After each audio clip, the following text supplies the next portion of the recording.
Hello Philippines! Mabuhay! Magandang araw po sa lahat, saan man kayong panig ng mundo.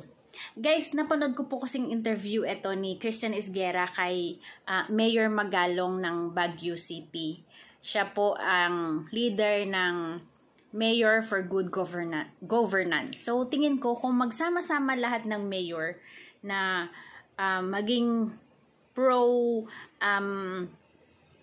anti-corrupt sila.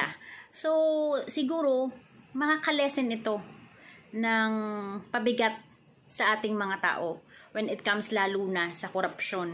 Kasi, ang pinupundahan ng ating mga nakokolek sa ating mga tax ay napupunta dyan sa mga kaban ng bayan, ika nga. Or kung sa LGU, yun yung tinatawag nilang IRA. Diba? So, dyan sila kumukuha ng pondo na gagastusin din nila sa mga projects nila. So, kung hindi po enough ang pera na ilalagak nila sa kanilang mga proyekto, pati na sa kanilang mga pasahod, ay gagawa sila ng paraan to collect taxes or additional taxes sa mga tao para po masustain ang kanilang mga pangangailangan. Kaya po, kung walang corrupt, hindi tayo mahirapan. Diba sabi nga ni Pinoy or ni former President Noynoy Aquino is walang mahirap kung walang korap. Sana ipagpatuloy po yun. Hindi naman lahat natin masasabi na sa pamumuno ni Pinoy ay naging maayos ang Pilipinas. Hindi naman po ganun siguro din. Pero kailangan kasi naumpisahan ito sa LGU pa lang. Para in a way, pag nakikita ng LGU ang problema, ang mga pangungurakot na hindi dapat gawin ng isang politiko, so then nababawasan kahit papano ang pabigat sa ating mga tao at tayong mga tao mismo makakaramdam niyan sa ating mga lugar. Kaya guys, medyo kinahoy ko lang ito sa mga interview ni Christian Esguerra, pero eto kasi nakita ko yung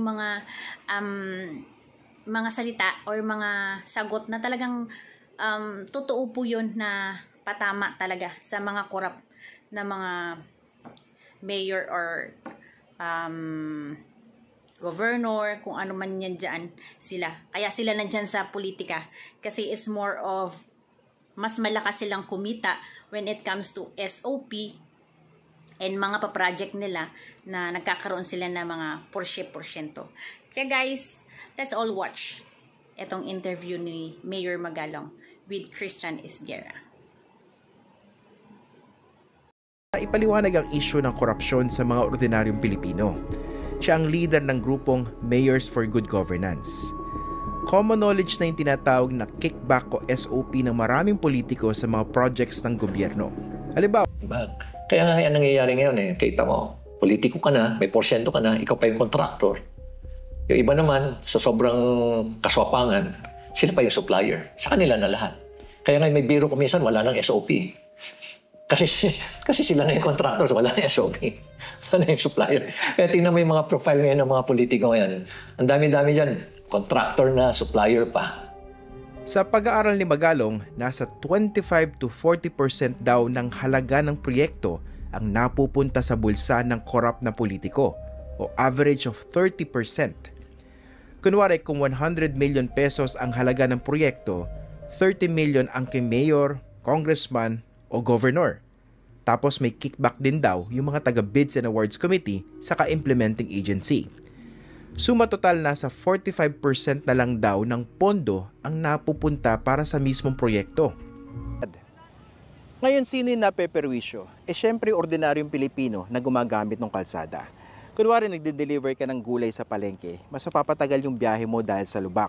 Kung talagang sira na yung kalye, mapipilitan ka maghanap ng mas mahabang ruta. Dahil dito, gagamit ka ng mas maraming krudo and of course, bawas yung kita mo. Habang yung si congressman na korap kunwari, meron pang patarpulin dun sa mismong kalsada na dadaanan mo dapat. Nitong September 13, nagpa-surprise birthday party ang ilang mayayamang kaibigan para kay Pangulong Bongbong Marcos sa isang hotel sa Pasay City.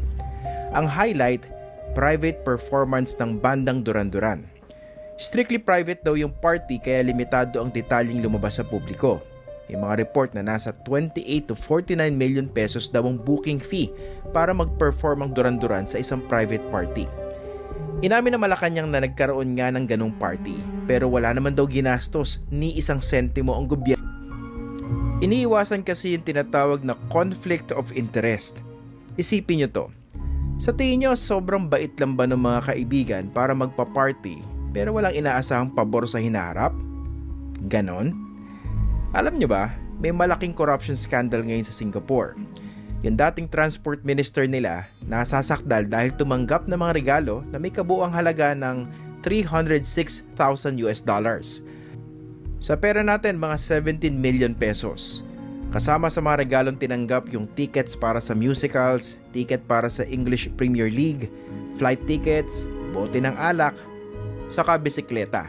Ang laking skandalo nito sa Singapore kasi big deal sa kanilang korupsyon. Big deal pag may conflict of interest ang mga leader nila.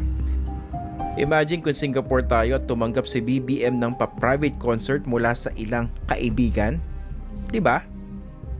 Pero bakit ba bakit hindi tayo naiskandalo? Ang katotohanan kasi, yung corruption, iba-iba yung tingin ng tao. Number one, kung nagbe-benefit ka, gina-justify mo siya. Or minsan naman, pinotolerate mo kasi bias ka. Halimbawa, yung sinasabi nating choose the lesser evil. Ang sasabihin mo, lahat naman sila corrupt eh. So yung voting behavior, in a way, may prejudice ka na from the start. Hindi mo titignan kung corrupt siya. Ang sasabihin mo, mas corrupt naman yung kalaban.